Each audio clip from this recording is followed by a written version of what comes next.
So you want to sound pretentious at dinner parties. Welcome, brave intellectual masochist, to the world of Jacques Derrida, philosophy's reigning emperor of making absolutely sure no one understands what the hell he's talking about. If Hegel made things needlessly complicated, Derrida looked at Hegel's work and thought, "Hold my wine, this isn't nearly incomprehensible enough."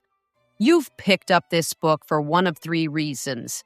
1, you're a philosophy student being tortured by a professor who secretly hates you. 2, you're desperately trying to impress someone wearing a black turtleneck. 3, you accidentally grabbed this instead of a book that might actually bring joy to your life. Whatever your reason, buckle up, because we're about to embark on a journey so unnecessarily convoluted that Lewis Carroll would say, "Mate, this is a bit much." What is deconstruction, or how to make simple ideas incomprehensible? Deconstruction, at its most basic level, is the philosophical equivalent of that friend who always responds to your texts with, "But what do you really mean by that?"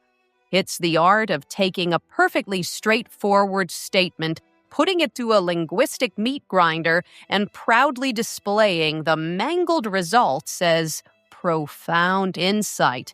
Here's deconstruction in one sentence. Texts contradict themselves and undermine their own meaning because language is inherently unstable. That's it. That's the whole thing.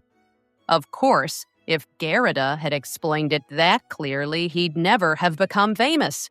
Instead, he chose to express this relatively simple idea using sentences so labyrinthine they qualify as psychological warfare under the Geneva Convention. Behold an actual Derrida quote. "The movements of deconstruction do not destroy structures from the outside. They are not possible and effective, nor can they take accurate aim, except by inhabiting those structures, operating necessarily from the inside, borrowing all the strategic and economic resources of subversion from the old structure." Translation: I point out problems within texts using the texts themselves. 10 words. 10! But why say in 10 words what you can say in 10,000 incomprehensible ones? Deconstruction is basically philosophical vandalism disguised as analysis.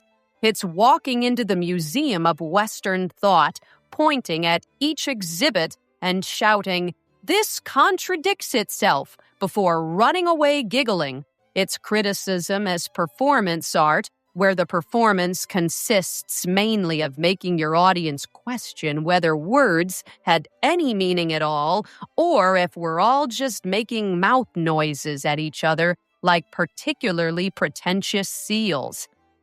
Derrida's Life and Times, or How Being Deliberately Obscure Made One Man Very Famous.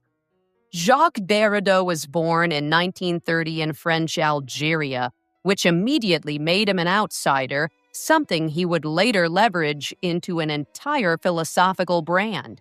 "I'm not part of the system, man," he essentially said, while cashing checks from the most prestigious academic institutions in the world.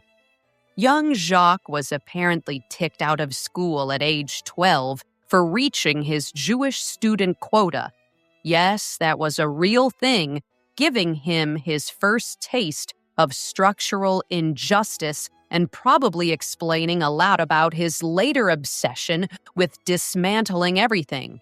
If you spent your formative years being told, "The rules say you don't belong here," you might also develop a pathological need to question every rule and structure, too.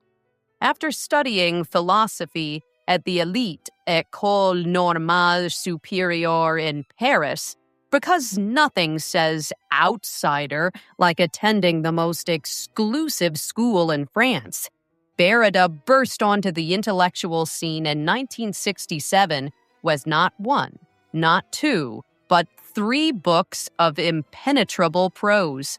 This wasn't an accident. This was a calculated philosophical drive-by shooting aimed at the entire Western intellectual tradition. His big break came when he presented a paper called Structure, Sign, and Play in the Discourse of the Human Sciences at Johns Hopkins University. The American academics, raised on a diet of pragmatism and clarity, had absolutely no idea what he was talking about. Naturally, they assumed this meant he was a genius. Thus began the great American love affair with French theory, a relationship built entirely on the premise that if something is incomprehensible, it must be profound.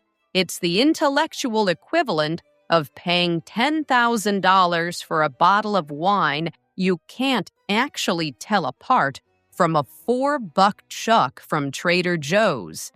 Derrida spent the rest of his career bouncing between prestigious universities, writing books that even his most devoted followers admit they don't fully understand, and being cited by academics desperate to appear intelligent. He became the patron saint of humanities departments everywhere, the go-to reference when someone wants to say, "This is too complex for your simple mind to grasp," without using those exact words. Why you should care? Spoiler alert, you probably shouldn't. Let's be brutally honest. 99.997% of people on this planet can live full, happy, meaningful lives without ever encountering the word deconstruction outside of home renovation shows.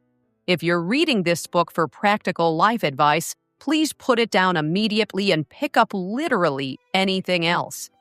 That said, here are some scenarios where knowing about Derrida might actually matter. 1. Academic survival. If you're trapped in a literature, philosophy, or cultural studies program, knowing Derrida is like knowing how to make fire in the wilderness, essential for survival, even if it's a skill you'll abandon the second you return to civilization. 2.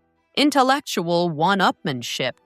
There's nothing quite like dropping, well, if we consider the difference at play in this binary opposition, to shut down a conversation at a party.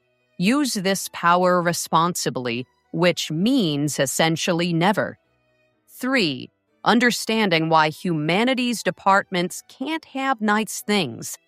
Derrida is partially responsible for the public perception that studying literature or philosophy is just making stuff up using big words.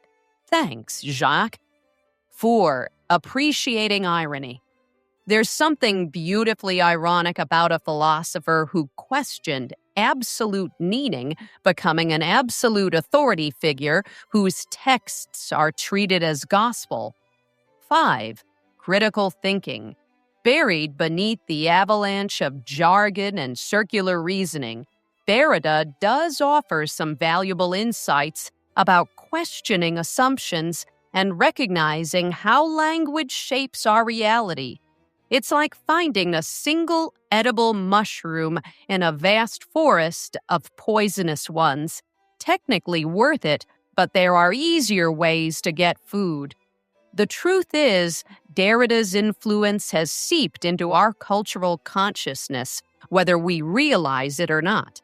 From the way we question dominant narratives to our general skepticism about objective truth, we're all a little bit Derridian now, which explains a lot about gestures broadly at everything, the world today. So congratulations! You've completed Chapter 1 and you're now equipped to nod thoughtfully when someone mentions deconstruction at a dinner party. If pressed for details, just say, "It's really about the inherent instability of meaning, isn't it?" Then immediately excuse yourself to get another drink. Works every time. Remember, understanding Derrida is not about reaching a conclusion. It's about embracing the journey of perpetual confusion. In that sense, reading this book is the most authentic Baradian experience possible. You're welcome.